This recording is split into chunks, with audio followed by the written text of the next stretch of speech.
Ladies and gentlemen, it's Friday evening and thank you for joining our Imaguru Startup Sprint via Facebook and YouTube stream page. Nevertheless, our office was shut down 2 weeks ago. We're still moving forward and having productive events for you guys. And over the past year, our world was disrupted by coronavirus, and this has shifted companies from being local and working offline to be global and online. And what effects does this have on team building and hiring? And how do we succeed in this new reality?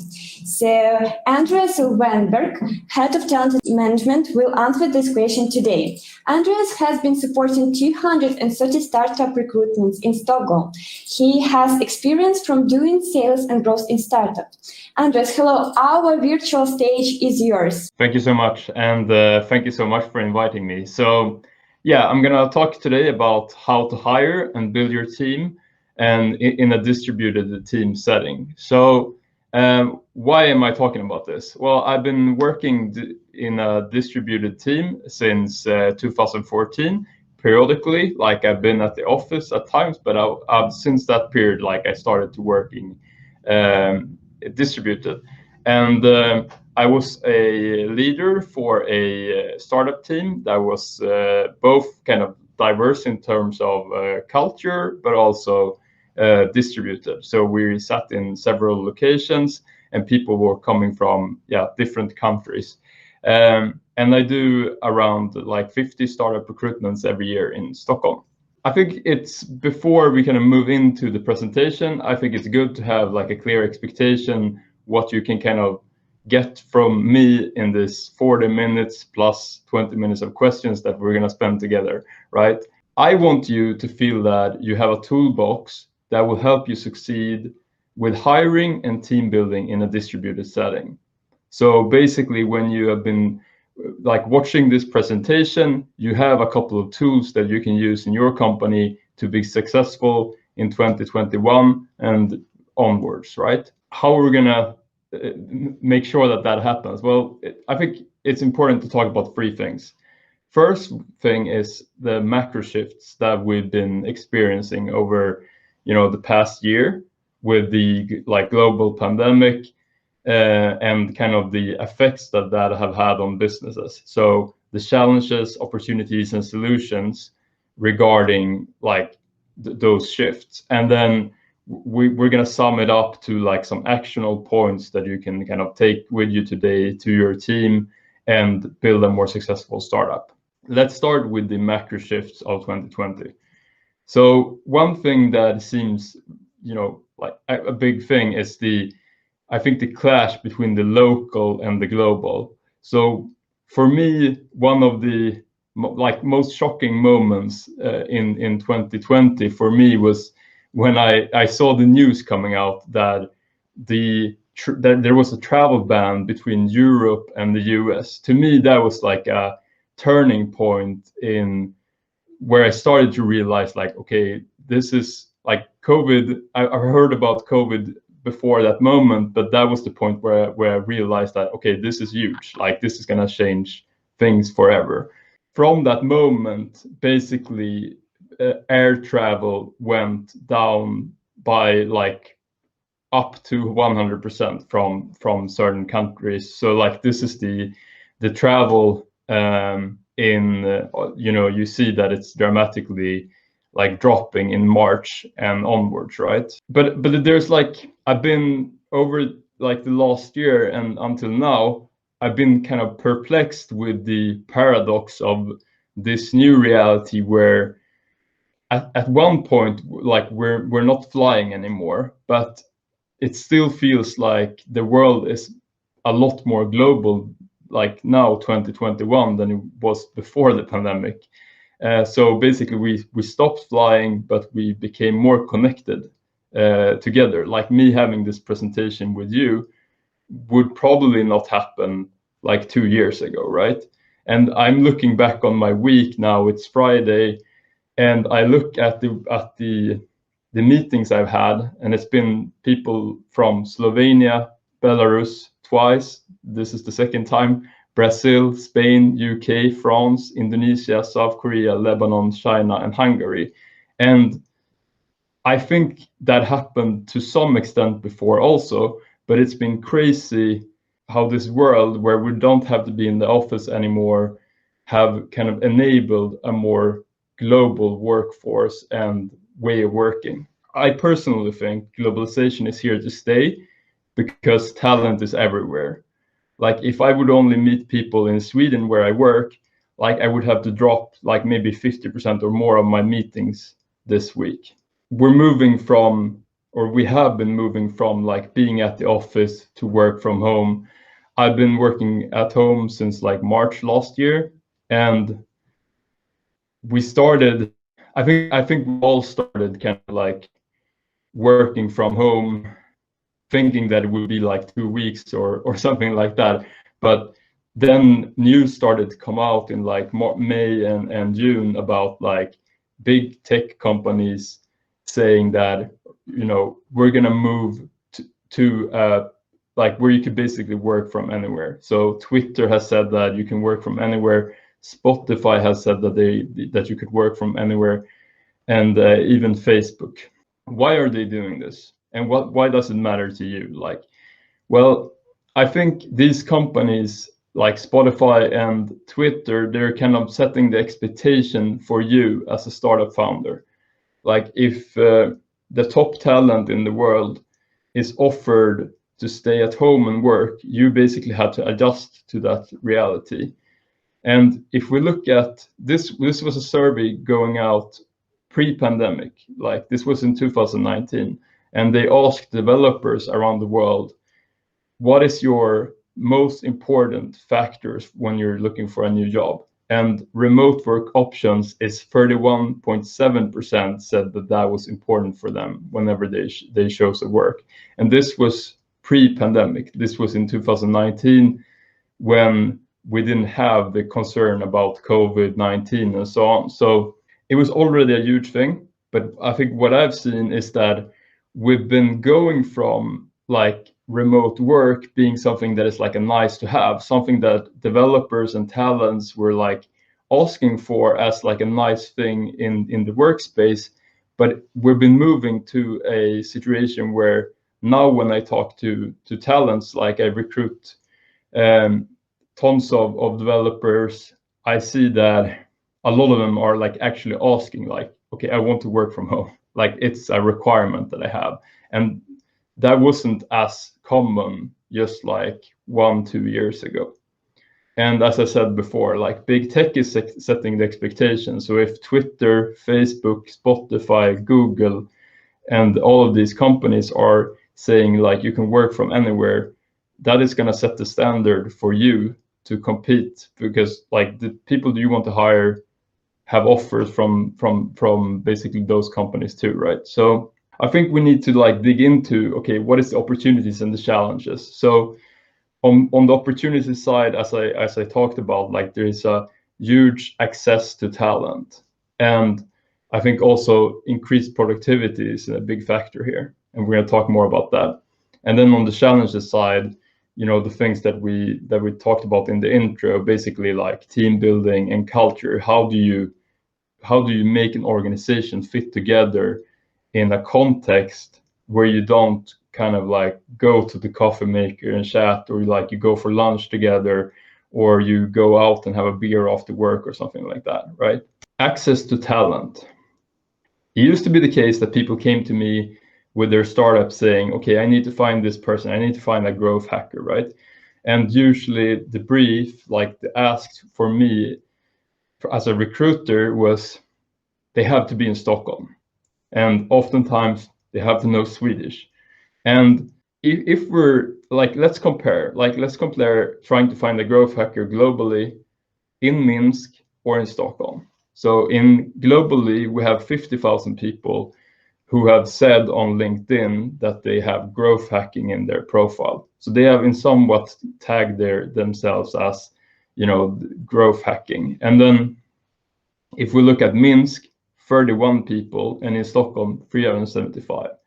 So when someone comes to me and say they have to be in Stockholm, they're basically saying, you know, my job is going to get a lot harder. One case that I had in 2020 during the summer, the brief started out like, we need a CEO for a B2C app. They had like 5 million users, and we're growing at like 100,000 users per day rate. So we were struggling a lot to find like great candidates, because not a lot of people have experience in those kind of contexts in Sweden. Even though we have like a booming tech industry, it's still not a lot of people who has been working for that kind of like growth and taking that to the next level.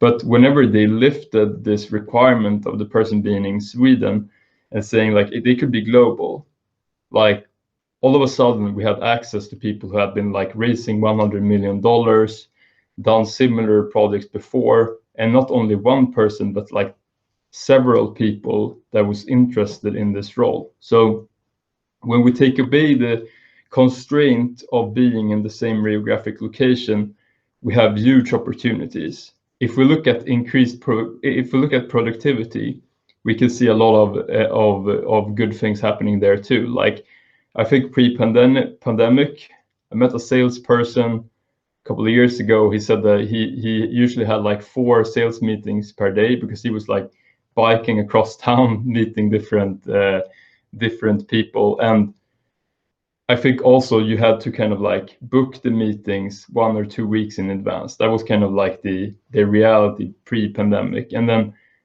during pandemic and post-pandemic, it's like you could have easily 8 sales meetings per day. Like I frequently have like 13 or 15 like short phone calls with candidates during one day, like in Zoom or Google Meets or something like that.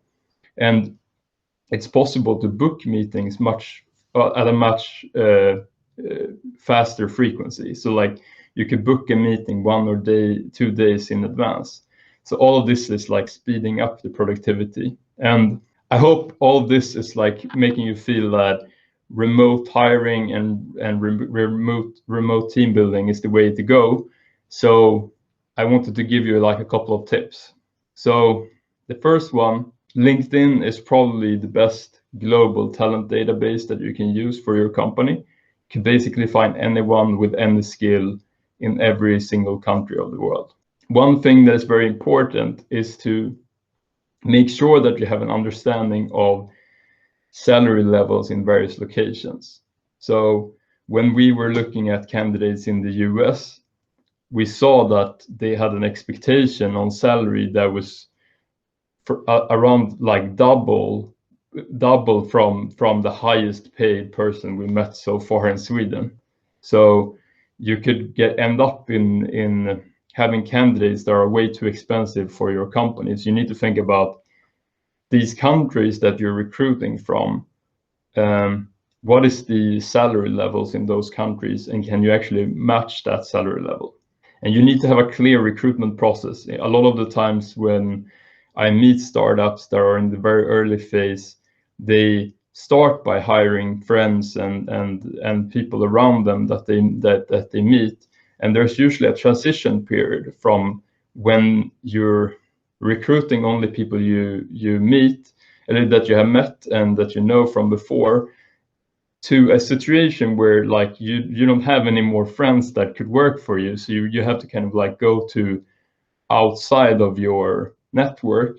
And then that's the period where you need to actually like start to have a clear recruitment process, because you can no longer like just count on like a referral or something like that. I think one thing that I'm very pro, as you can see, like remote recruitment and distributed teams. But if you can meet during the onboarding process or sometime like in the beginning of teamwork, it's usually very beneficial. One thing that I would say is that interviewing differs a lot from country to country.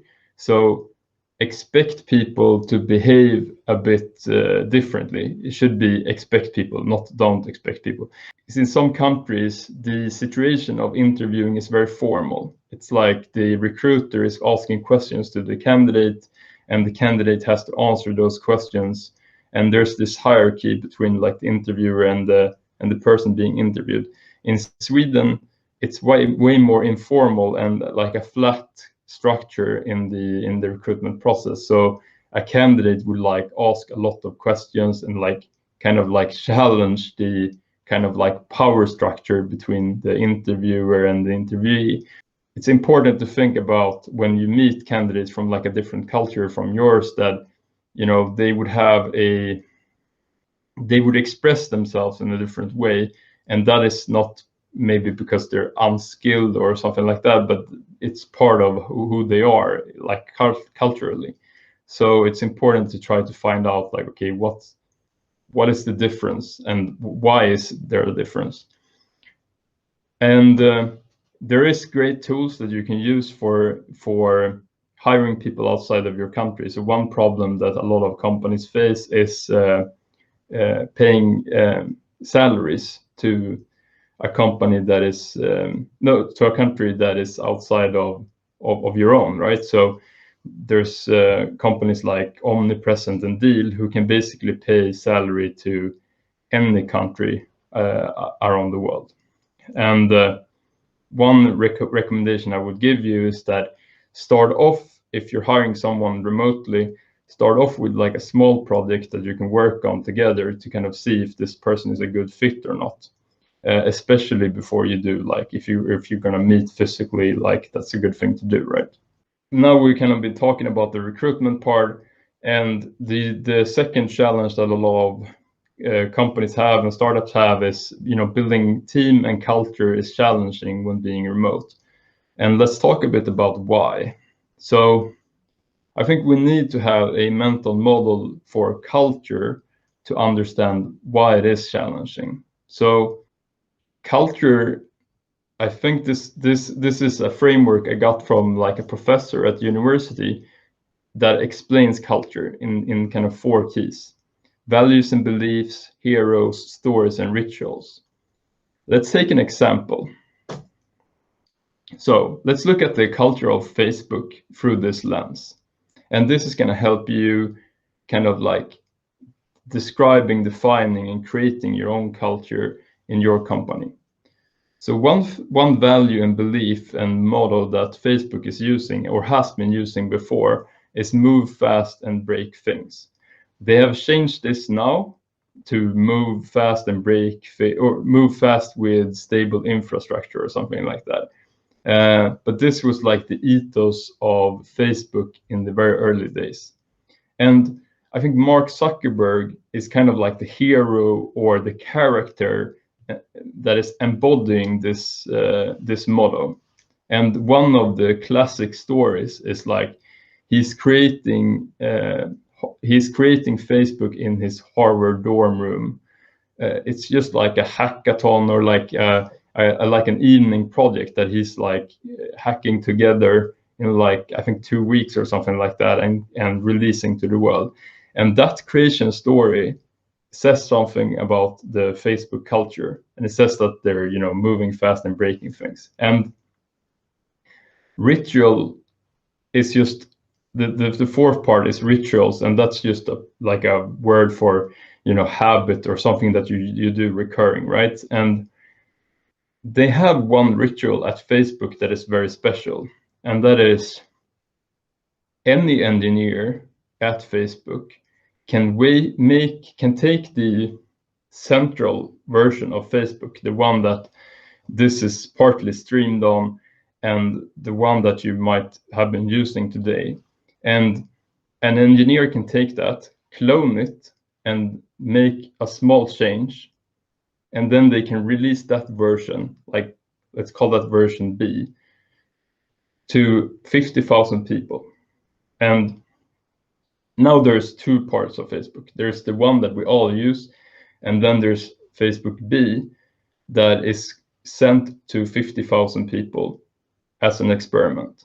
And what they do at Facebook is that whenever they look at the metrics for this new Facebook B, and they see if the metrics are more beneficial for Facebook than the first version. So if people are spending more time on Facebook on this Facebook B version, those changes that this engineer made, they will be incorporated into like the big Facebook. And I think this is a very common process to develop software in like big tech companies, that you have like a continuous experimentative approach, like an iterative approach to how you make software.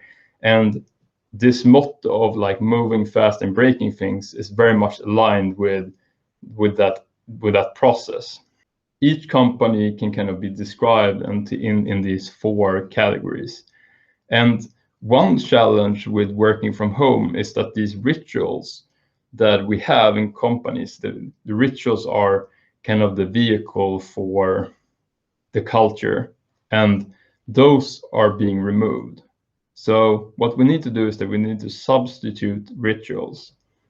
And one typical ritual that I mentioned in the beginning of the talk is having lunch or coffee together is a very common ritual that you have with your coworkers. It's something that kind of keeps the group together.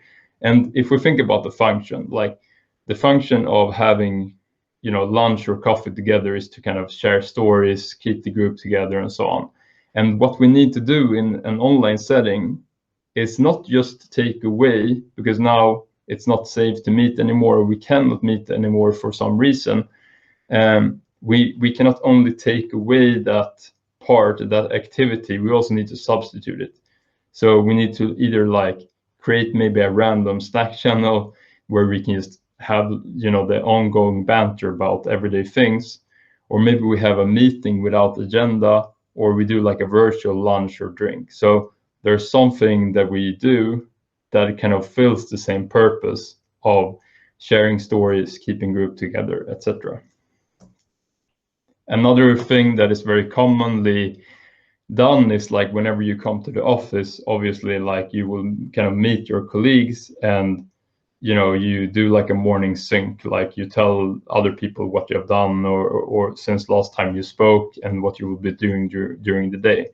And function here is to do like a mental check-in, but also update each other on work.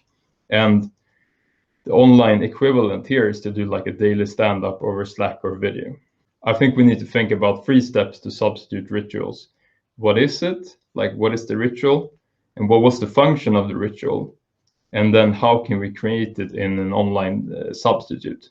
So there's 4 things that I see a lot of startups using that seems to work very well for creating culture.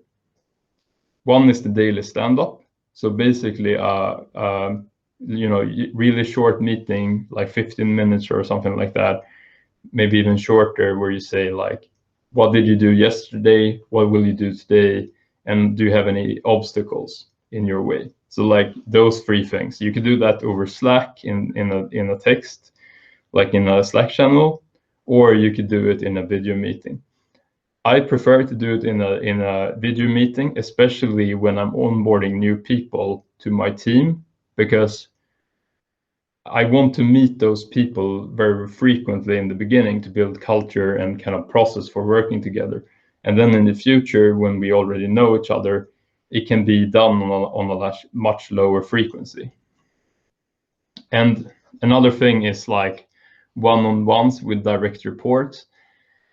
This obviously depends on how many people you are in the team at the moment. Like if you're only like 2 people starting out, or like 4 people starting out, maybe this is not much needed. But like as you grow and become like maybe 10 people, and you have team leaders like a head of sales or a CMO or a CTO, it's good to have like a weekly cadence where the team manager is having some one-on-ones with each team member. And these are things that maybe sound obvious to you, but like it's very easy to forget about these things if you don't like put them into actually rules, right? Like, okay, we're gonna have one-on-ones every week or every second week, and we're gonna have like these kind of questions in them. And then another thing that is common, obviously, is a weekly meeting. So to have some kind of meetings by the end of the week where you kind of like celebrate wins and talk a bit about like what you have done during the week. In tech teams, it's popular to have like, sharing a bit of, have you been working on? Like what has been the work that you've been doing during the week, and how did it go? How did you solve it, and kind of learn from each other that way. And one thing that I think is really, really a lot of great companies do this, but it's missed by other companies too, is cultural meetings. So one structure that is used by some companies is like, they have values. Like you decide on your values that you want to have as a company. Like Facebook, for instance, move fast and break things was like a motto they had, right? And then you go around the room, and if you're virtually, you do this on Zoom or Google Meets, and each person nominates someone for living in accordance to the value. One person might say like, okay, I'm nominating John because he was cloning the repository and making a new version, and this new version actually got 20% better in this aspect, or like something like that. So you're kind of going around the room and celebrating people living in accordance to the culture. And this is something that a lot of like companies that have really strong cultures do. We might ask ourselves like, why does this work? Why have all these meetings and communicate so much with each other? Why not just like do the predictive work, right? There's a good study that came out in Harvard Business Review by Alex Sandy-Pentland, a professor at MIT. And he found that like basically they took devices that measured how people communicate with each other in a team, and they saw 5 things. But I think number one is the most kind of like important for us at this point, that everyone on the team talks and listen in roughly equal measure. This is the most predictive factor of a team's success, that people are talking with each other roughly equally among each other. It like sharing knowledge with each other in that way is very highly linked to high performance. And they have seen that they can predict the outcome of like a business competition just by looking at how much each person talks. And if there are 4 people in the team and each are talking roughly 25%, that is going to be predictive of the success of that team. So now let's go into the special situation. Like before this meeting, I had a meeting with your team at Imaguru, and like we talked about multicultural teams being a challenge. I think that the main reason to why multicultural teams are challenging is that we're not sharing the same banks of prior knowledge.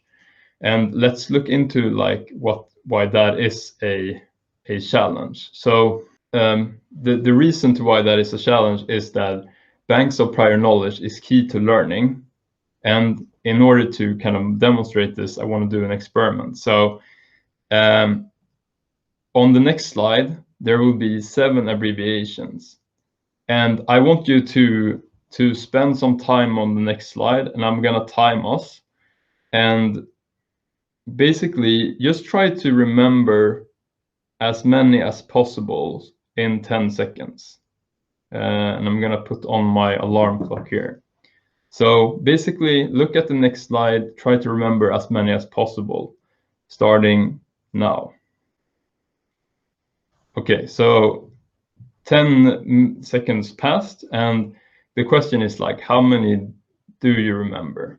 Maybe you can write in the chat. Now we're gonna do it one more time. It's the same letters. Okay, so 10 seconds.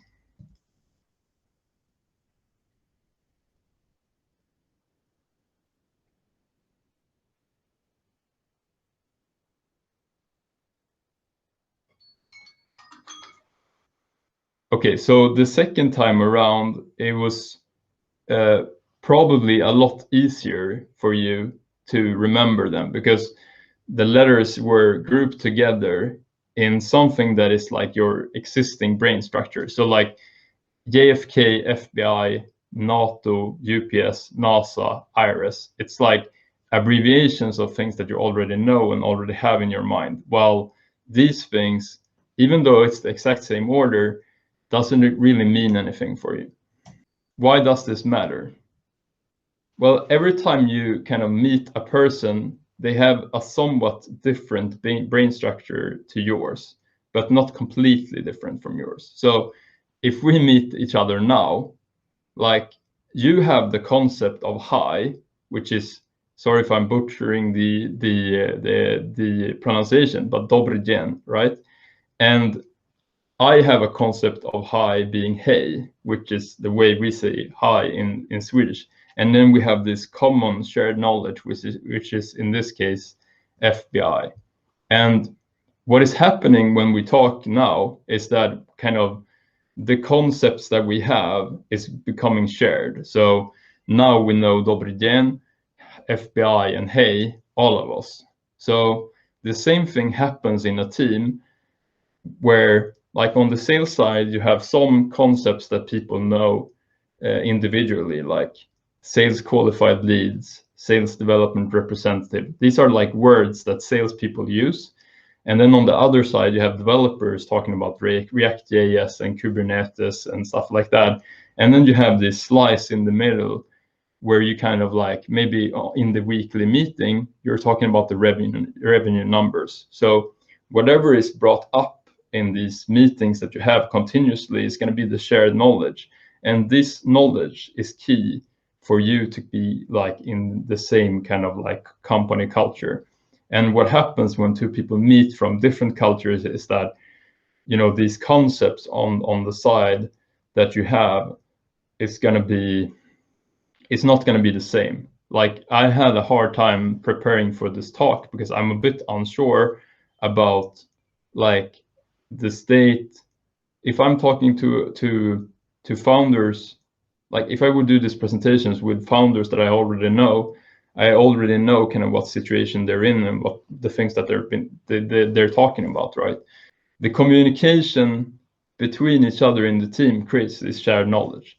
You're kind of going from like this situation to like this. So you're trying to kind of bring people together. And okay, now we've been like going lots of information, and I want you to know that like I don't think you need to like know all of this by heart. And the good thing about this is like there is a couple of things you can do that will dramatically improve everything, and you don't have to spend like 20 hours of next week to make these things work.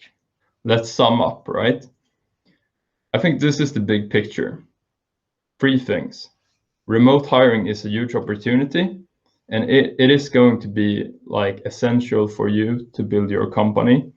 And COVID accelerated this, but it was already the situation before where people are living in different locations. Like, you know, the story I told you about trying to find a CEO, and then when we lifted the requirement of being in Sweden, all of a sudden there's like tons of people we can talk to who are amazing, right? And I think having this presentation with you all is you know, interesting because like it's kind of like it wouldn't have happened a couple of years ago because like maybe you would have done it physically then, right? And in order to do the remote hiring, I think one thing that you need to really think about is the salary levels in this case, because it can be very varied. So in the US, a person could make like $500,000 in a year, and those levels of income is like unheard of in Sweden. So try to target countries where you could afford to pay and where also there would be people that, you know, would have the skills that you kind of need, right? And then the third thing is try to create a couple of rituals that align your culture in the company where you share. I mean, this is both if you're a multicultural team or if you're not a multicultural team. Try to have this like maybe start off with having daily stand-ups, like a weekly meeting and this culture meeting. And then one-on-ones you can kind of add whenever the team size is starting to become a bit bigger. But if you're like 2 to 4 people in the team right now, like you don't really need to have one-on-ones in the same way. Maybe you could have that too. And if you're by yourself, like if you have a startup idea all by yourself, I think it's good to keep like one of these structures anyways. Like I've been doing that several times. I've been being by myself with this idea that I thought was great, but I didn't have anyone in my team. So I did like a weekly review that I sent out to people who was kind of like supporting the project. And you could do this with your family or your friends, or like if you have an investor or someone that you kind of like received like some kind of financing from, like try it, or maybe another founder, right? You could find another founder, you can send each other like a weekly update for it, because it is important to kind of have this structure of like every week, every day, and so on. All right, so that was all I had. I do have a little gift also for you, but I think we can take that to the end and we can do quick Q&A now. Yes, thank you very much. It was quite interesting, and also quite even, this four cycle, 4 criteria of culture. Also, it's like the cool example of how it should be structured. And also, you started your presentation with the words about traveling. And also, I remember that last year, in February, I was in Riga on the large startup event, and everybody have heard about coronavirus, but it seemed to be so far and nobody cared about it. Yeah. And also I went home in Belarus, and since that time, all world was shut down by pandemic. And this year I was attending this conference online. Yeah, I missed the spirit of like last year, but I also understand that lots of possibilities for us to communicate, to network online, to maybe have education online. But lots of people, they say of coronavirus has maybe damaged their work-life balance, and they forget about education, some kind of this. Do you think that HR or talent managers should force employees to attend such conference, or doing some training courses on some kind of this? Do you mean training courses for employees in the company? Yeah. Maybe some, I don't know, courses about their field of work, some kind of this. Okay, yeah. No, I don't think you should be forced to that. I think that those are things that should be. So basically, what they have seen with like human motivation is that like people want to have autonomy and mastery and feel like connected to others. Like those 3 things are very important for people to feel motivated in their work. And I think that by saying that something is like mandatory, like you're taking away that autonomy aspect of it. So it's better, I think, to think about it in terms of options and say like, we will give you like this much money every year to do what you want in terms of education. And that could be like going to a conference. It could be, signing up for like Coursera or online courses or wherever that is, because some people might be in a position in life where they cannot go away for like 3 days maybe because they have a family to take care of and stuff like that. So I think it's important to just think about this in terms of, here's a couple of good options that you can do. Like we're okay with you kind of doing whatever you want, as long as you kind of choose from the available options we have. Yeah. Thanks a lot. And I also want to ask you a question about maybe HR PR. When companies sometimes, or startups, they attract people by their product, but can't like the startup attract by culture? What do you think about it? Yeah, 100%. Like I think that one of the top things that candidates are talking about is culture. Like I think that the challenge with a startup is like, okay, I'm gonna assume now like most of the people listening is like has, you know, less than like 20 people at least in their team. Like it's very early, or like usually pretty early phase, right? And the challenge in that situation is that what you're selling is the future. Like if someone is like looking at your product today and judging it by, you know, this should be done now, like this should be like perfect, like they're always going to be disappointed. And what you have is the vision about the future and the values and the kind of culture of the company. That's, you're selling the future to come join you and build something for the future, because that's kind of the exciting part of being part of a startup, not kind of what the situation is today. Thanks a lot. And if we talk about future, you know, nowadays, maybe you have faced with such events like career day or some hiring day or some kind of this. It's when big companies or startups are open and HRs can make interview with any candidates. And what do you think about it? Is one day enough to understand is really this person is really your next superstar, which who will be with your company for a long period of time? And also, is it a right model to find people for a startup, or it's more about big companies? What do you think about it?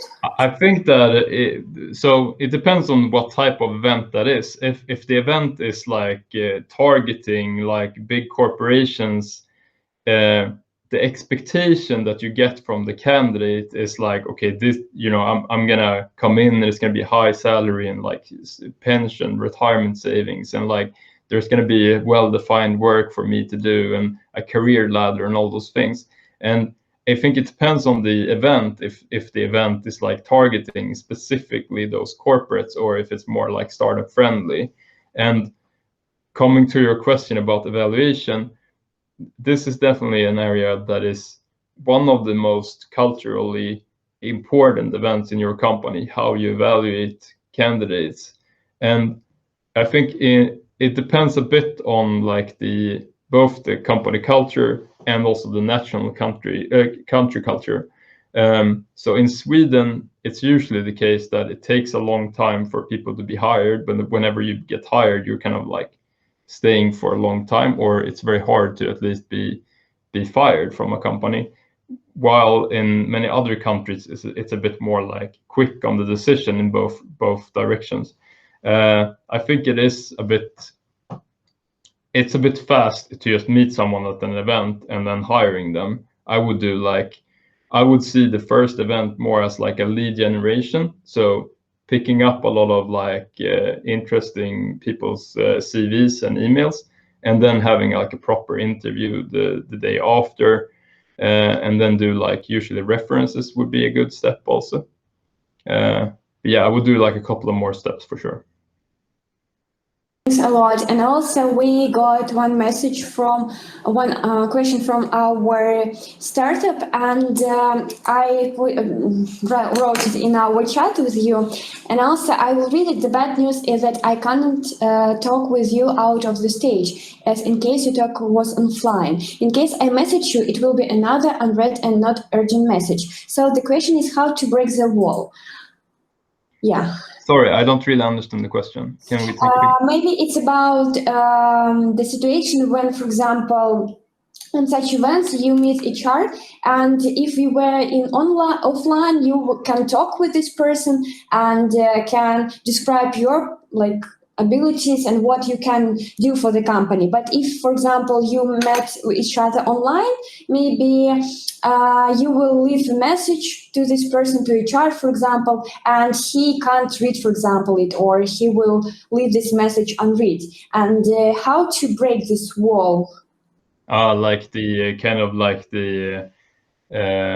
Yeah, I mean, HR is kind of like a gatekeeper in many cases, and I guess that's the question, right? How do you kind of break through the noise? I would I would send an email, and then if the email is not responded, try to call, and send messages in several, like LinkedIn, email, and then like phone call, I guess, to kind of try various methods. If that doesn't work, like get a referral from someone that knows this person. Thank you. And also I have a quite strange maybe question, but you as head of talented management, and if I ask you, I just interested in your personal opinion. Do you think that it's okay to slightly exaggerate on your CV? Yeah. No, I would say that I wouldn't do that. I think the opposite is probably better. Like the ones like a lot of the times, I think people who are very skilled are very good at saying like what their weaknesses are. I think having a clear sense of, because like, okay, this week I've been meeting maybe 40 people or something like that, right? And the thing that stands out is usually not people speaking for themselves and like pushing a bit more than kind of what they know. It's rather the opposite. People who are self-aware and knows exactly kind of what they're good at and what they're not good at. And I would be more impressed with someone saying like, kind of pointing out to me, like these are the things that I'm not good at.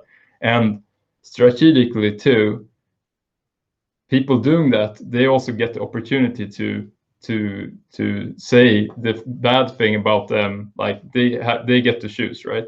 So I don't have to kind of infer from what they say in the process, because they already give me like an answer to that question. Because it's kind of a question that you have in the back of your mind as a recruiter all the time anyways. Like, why would this person not be a good fit, or why is this person a good fit? Thanks. And also I have maybe the last question for today. It is about exit interview. What do you think about them? And have you had experience in such exit interviews? So usually, I don't do exit interviews with. I've done it for my own startup. Like whenever people were leaving, I met them and talked about like what did they think about me as a manager? How could I be better as a manager?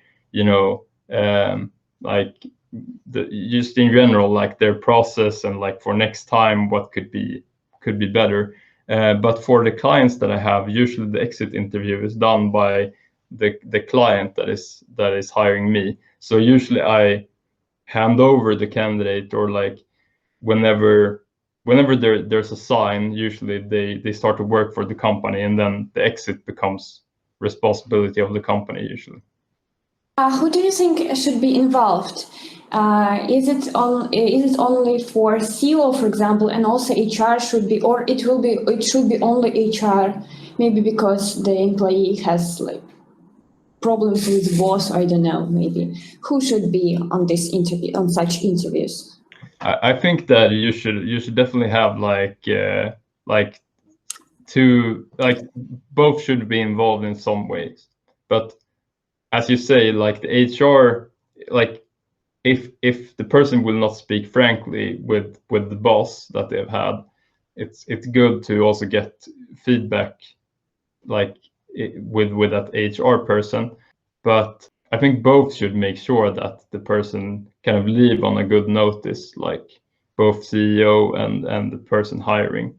What I do see is that like it would be a really bad situation if it is so bad that like the CEO cannot be in the same room as the person leaving. Like you shouldn't really come to that situation. And what you can do to not come to that situation is like have a bit of like there's tons of tools that you can use for anonymous feedback to managers these days. So basically the employees gets questions every second weeks with like, okay, performance of their manager, and then that could be used to kind of like become better for people in the future. So I would rather try to find a channel, coming back to rituals, finding a channel of communication that the person could speak loudly before it comes to that point where they're being kind of fired or where they're leaving, because that's kind of like a sore note. So I would try to pick it up before. Thanks a lot. We also got one question, and I wrote it in our chat, and also I will say loudly, how has the adaptation process changed in your company during the pandemic? Yeah, so one thing is definitely like moving everything online. This was like March 2020. Like we started doing all of the meetings online. I've been in the office maybe 5 times during 2020, like the past year, 5-10 times maybe. Taking away the requirement of being in Sweden for some of the recruitments. So starting to hire globally, it's been one big thing. Adaptation is also shorter cycles. So like booking meetings like same day or next day instead of like next week or 2 weeks. Yeah, higher productivity, higher expectations of productivity, like having maybe 8 interviews in a day, like on a regular basis, or 10 instead of having like 4 or 5 other times. So yeah, I would say those things are like the major. I got it. Thank you very much. Andreas, thank you very much for joining us today. It was quite cool presentation, and I was so grateful for you answering our questions. So I'm so grateful for you to joining us today, because it was quite interesting event for us. Thank you for your support and joining us. Thank you too. Dear guys, thank you for joining us today. Our Imaguru Startup Sprint now will be finished, but I wish you to have a productive evening, and tomorrow is a working day for us, Belarusian. That's why I wish you to have productive tomorrow for you. So see you next time. And one more thing also, I had a gift also for everyone about gifts. Yeah. So I love gifts.